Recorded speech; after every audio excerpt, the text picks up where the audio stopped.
Joining us in the studio is Father Samuel Keyes. Father Keyes is a convert to the faith. He's a former Anglican priest who came into the Catholic Church via the Ordinariate of the Chair of St. Peter. He's a theologian, and he's the pastor at St. John the Baptist Catholic Church in Bridgeport, Pennsylvania. Father Keyes, I know you have a busy schedule. Thank you so much for taking the time to visit us here at KSHJ in Houston while you're here. You're very welcome. I want to ask you all about your conversion story because you were raised Baptist and then you were Episcopalian. So we'll get into all of that, but let's just start with what's happening in Houston this week. We've got a priestly convocation, if I'm thinking correctly. That's right. It's our annual priest convocation for our diocese, for the Ordinariate. And it's when all the priests for our diocese gather together. It's either in Houston or sometimes it's another location. Because we're scattered all over North America, basically. So it's a time for us to come together and pray together, celebrate Mass together, Sure. get to know each other, honestly, is part of it too, and to see the bishop. And sometimes there's business that needs to happen too, where people from Chancery need to kind of instruct us on certain things, administrative matters, and so on. Yeah, so you'll be here for 3 nights, again, full schedule as well. You had mentioned that there are dozens of priests here. I think there's about 70 priests in the Ordinariate for this area, the U.S. and Canada. But I want to ask you a little bit more about that because the Ordinariate of the Chair of St. Peter is a little bit different than what many Catholics may think of as a typical diocese that's restricted to one small area or maybe a small city. The Ordinariate's a little bit different. How do you describe that to people? Yeah, so the longer name of our diocese, the personal Ordinariate, and even though it's a long title, I actually think that first word helps a lot in distinguishing it from an ordinary territorial diocese. In that an ordinary diocese is geographical, it's territorial. So if you're a Catholic in the Latin Church and you live in Houston, you are just by default, because of where you live, you are a member of the Archdiocese of Galveston-Houston. What's different with the Ordinariate is that your membership is determined not by geography where you live, it's determined personally. In other words, the members of the Ordinariate have personally joined the Ordinariate for various reasons. Maybe it's because they came into full communion out of Anglicanism or another Protestant background. Maybe their family members did so. Maybe they were sort of or just evangelized. Maybe they were invited into the Catholic faith for the first time through the Ordinariate. So, for all those reasons, there's that kind of personal connection, and there's not really a lot like it, because it is a sort of overlapping jurisdiction. So we are in the Roman Rite, we are in the Latin Church, and yet we exist alongside, all of your other dioceses in the Latin Church. And that's certainly true in Houston because there's the Cathedral of Our Lady of Walsingham, the cathedral for the Ordinariate here in our part of the world. But you're right, it's right alongside other churches here in the Houston area. The priests that are involved, like Father Charles Huff, is right there involved with so many Catholic activities, for example, in the local area as well. What's interesting about the priests when they celebrate Mass is that I guess the Mass is a little bit different in that it is able to draw some prayers and some traditions from Anglicanism. So how do you describe the differences in the liturgy? Yeah, that's right. It's a variation of the Roman Rite, basically. We have a missal that was promulgated by Pope Francis, although it was really developed under the time of Pope Benedict the 16th. And it is, at its core, it's a version of the Roman Rite. Kind of the structure is the same, and the missal itself is really just laid out just like the Roman Missal. But the translation of a lot of the prayers is different. So the translation comes to us, kind of by way of the Anglican tradition, that kind of prayer book tradition. It's the tradition of Shakespeare and the King James Bible. It's that sort of diction in English, and it's a beautiful kind of language of prayer.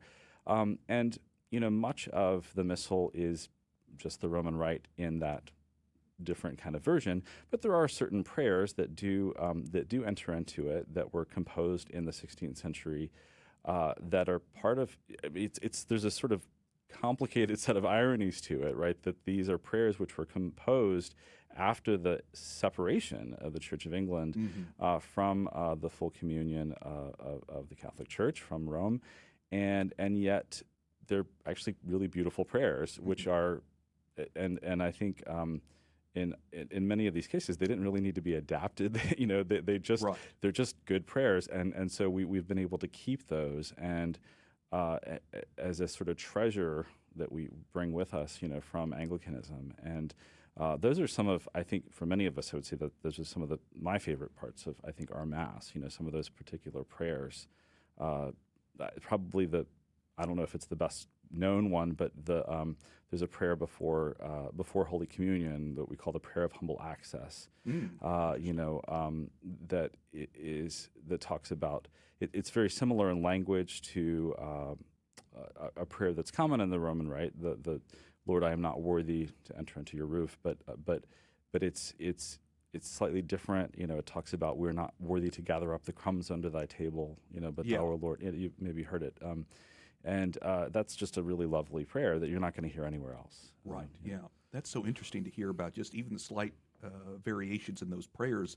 And I know for a lot of people, the Ordinariate is a really joyful experience to be able to go to Mass and to delve deep into that liturgy because it brings them closer to Christ. As you mentioned, the Ordinariate is a vehicle, if you will, that was created by Pope Benedict XVI. And I want to thank Father Huff over at Our Lady of Walsingham for acknowledging Pope Benedict XVI. Their hall there in the gym at Cathedral High School is now named Benedict Hall. And so that's a nice little touch.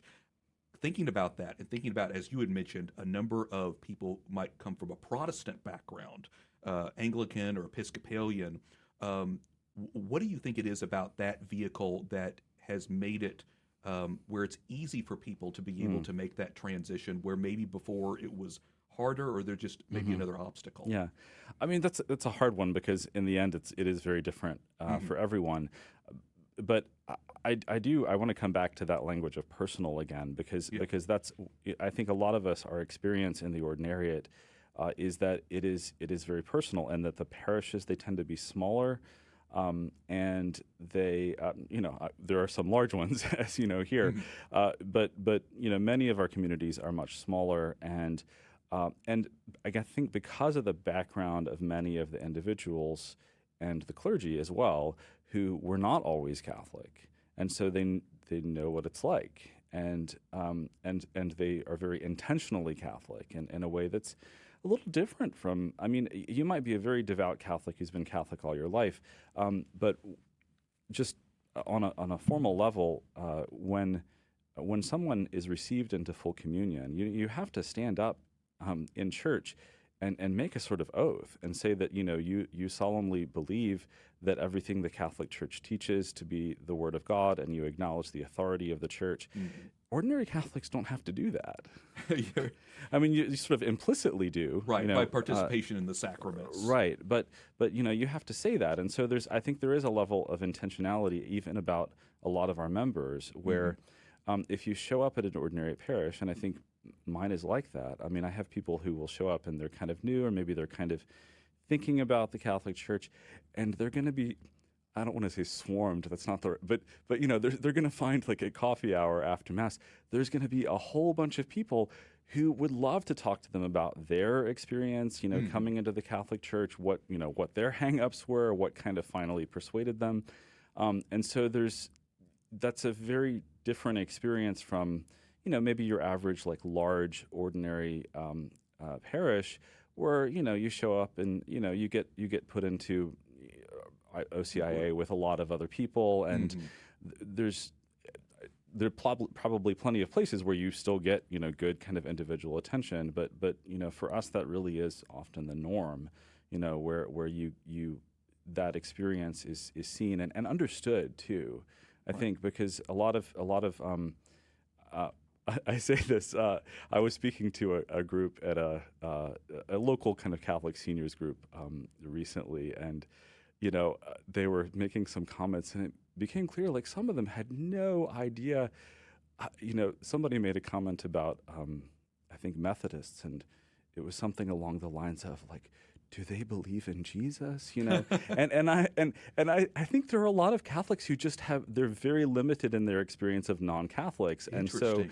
and so you know, and for us that's just not like we Right. know we know all the varieties, Yeah. you know, and so we're like very comfortable kind of talking about that and being able to kind of welcome people and kind of journey with them as they seek to deepen their faith and hopefully eventually find their way into the Catholic Church. Well, I'm glad that you were there to set them straight and tell them a little bit about, yes, absolutely. We have different Christians all across the United States here, different churches. And luckily, like you're saying, luckily you have this vehicle now with the Ordinariate. It's been around since Benedict XVI, which is one of those ways that many people who might have come from a Protestant tradition or something that might have come from the Anglican, Episcopalian can approach the Catholic Church and kind of learn more about it and things like that.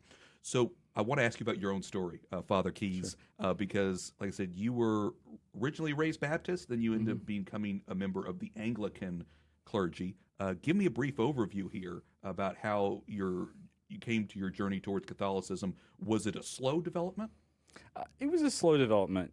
Yeah, definitely over many years. I grew up as a Southern Baptist in Mississippi, and that was mostly what I knew, and went off to college, and it was partly through study, partly through travel that I think I just started to encounter. I started to encounter in Catholicism, especially. I think some of the most formative things for me were actually being in Europe and some of the kind of old Catholic areas, and I think with at least the kind of Protestantism I grew up with, it was very easy to imagine that the Christianity was something that just kind of there was the time of Jesus and the apostles, and then there was just this huge gap, and then all of a sudden my pastor appeared in the 1950s or whatever, Right. and there was nothing in between, and so it was a very it was often a very intellectual, Bible focused thing, but there was very little awareness of history, and so for me it was that kind of material encounter with history that really kind of shocked me in a Catholic direction. I mean, St. John Henry Newman famously, he has this quote, to be deep in history is to cease to be a Protestant, and I think that's really true, and that was a big part of my experience of just kind of being in these old churches and realizing, oh wow, Christians have been around, like they've they haven't always been perfect, but there's a continuity here, with the early church, and so I ended up going and studying theology. I was just interested in doing that for its own sake, and so in the course of reading the Fathers, I kind of made my way into Anglicanism, partly because I thought it was the Catholic thing to do, right? So it's easier to kind of think about this after the fact, Right. But when I eventually finally made the move to become Catholic, it was partly coming to that kind of full realization that all of the things I liked about Anglicanism were actually Catholic, right? And they were actually more at home in the Catholic Church. And because, Anglicanism is this big tent, right? So you can have a very Catholic version of things, at least external, even theologically. You can have a very Catholic theology, but it's always an option, right? It's one option among many. And I think in the end, I realized, no, it's not just an option. Like, this is just true. Like, I want to practice the same faith that was practiced by the early church, and not just kind of incorporate their ideas here and there.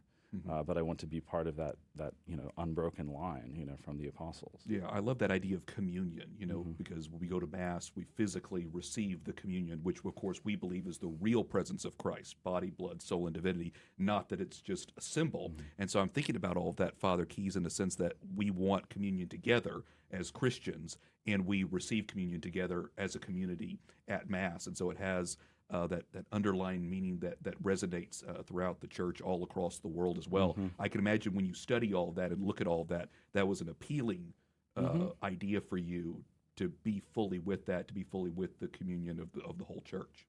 Yeah, that's right. I mean, to be able to read somebody like St. Augustine from the 5th century and realize I'm in communion with him. Right. He's my guy. Like he's Yeah. not just this historical figure. I am in his church. Right. The same considerations he had is what you're thinking about. Yeah. Right. I mean, I had one professor at Duke Divinity School where I went and when I was still an Episcopalian and he was a Catholic. he was one of the Catholic faculty, and I remember him saying something along those lines. He was like, you're kind of reading him as an outsider. Right. And like that was a very I didn't really like hearing that at the time. It was probably a little bit jarring at first. But I think Right. I think that's true. And I realized like I can't just kind of read the fathers and just kind of like their ideas and that no, I want to be in that same church. Right, exactly. Yeah, Augustine's such a great example because, of course, his conversion of the heart and then participation fully in the church after sinning is a great example for all of us that we can that we can, get rid of our sin, we can reject sin, repent, and come closer to God. I was going to ask you again, talking here with Father Samuel Keyes. He's part of the Ordinariate of the Chair of St. Peter, and he's a pastor at St. John the Baptist Catholic Church in Bridgeport, Pennsylvania. Is here in Houston for the priest convocation, which is being held here locally. Father, I guess I want to ask you again a little bit about your own devotion, and if you have any favorite prayers, favorite saints that help you personally to draw closer to Christ. Well, I mentioned St. Augustine. I mean, I just as somebody who spent a lot of time studying theology, somebody who's had a big impact on me. St. John Henry Newman, I want to be careful because I'm not a Newman expert, and there's a lot of Newman that I still haven't read. But every time, like there are certain pieces of his work that just have always resonated, and there's a great statement of his that I've multiple times kind of printed and put places, and I don't remember the whole thing, but it ends with saying he knows what he is about. He may put me among strangers. He may, it's talking about God's providence and him reflecting on his experience of becoming Catholic and losing all his friends and having a very difficult time of it in the 19th century in England. And so that has always resonated with me a lot. I'm not sure what else I would say in terms of. I do love, just devotionally speaking, there are some little elements that are part of our tradition in the Ordinariate, which are unique, and that I'm still kind of learning to appreciate. But one of them is the devotion to the 5 wounds, which is actually a pre-Reformation. It was a very popular devotion in the late Middle Ages, especially in England. And these are the wounds of Christ. Yeah, the 5 wounds, right? So the 2 hands, the 2 feet, and the side, right? So, and it's something that that actually it sort of died out, and it was I'm not enough of an expert to say all the ins and outs of it, but like the Mass of the 5 wounds, it was a votive Mass. It was a very popular votive Mass in the Middle Ages, and it really kind of died out of usage, and it was sort of brought back in our Missal of all places. It's kind of this beautiful little thing, and there's some really nice, prayers and devotions to that I think are really wonderful, and I was using them last in July, which is the month of the precious blood, and so it seemed like a good. And I was whenever I could, I was using the votive Mass of the 5 wounds, and it's just a really cool devotion. Right. Yeah. It's so real, isn't it? It's really yeah. It's the suffering that Christ had gone through. Sure. I want to ask you one last question, Father Keyes, and that is about just the joy about being able to come and to gather with your fellow priests who are also from the Ordinariate of the Chair of St. Peter. There's that Bible verse that says iron sharpens iron. How important is it for you to be able to gather with other priests that maybe you don't see very often because you've got your own parish in Pennsylvania? Yeah. Oh, it's so important for us. I mean, there is the practical side of it from a kind of one of the tasks of the priest is governing, right? And so there's a sort of administrative side to it that's important to kind of be able to see the people from Chancery, the bishop's staff in person, which is really great. But yeah, in terms of my brother priests, there are some who are not too far away where I am on the East Coast, but for the most part, we're really pretty scattered, and so it's just so important, I think, for us to have these times where we can come together as a presbyterate and just hang out, and it's, I mean, there's the kind of important practical side to it, but a lot of it is just that kind of informal, just spending time together to get to know one another, just to kind of grow in kind of fraternal charity, for one another, and try to support one another in our different ministries across all over the continent, and that's something that in an ordinary diocese that the priests get to see each other a little bit more often, and at least I think that they're supposed to, Right. One hopes they do, but for us, it takes a little bit more effort, because we're so scattered. Very good. Well, we will be praying that all of the meetings will go well, that all of you will be able to join together in prayer for Christ. And of course, we at the Guadalupe Radio Network are always praying for our Catholic priests and praying for your communities as well, and praying for all of those who might take an interest in the Catholic Church, that maybe the Ordinariate might be a vehicle for them to come closer to Christ, to be in full communion with Rome as well. Father Samuel Keyes, theologian, pastor at St. John the Baptist Catholic Church, thank you again so much for coming in here and taking the time to talk with us. You're welcome.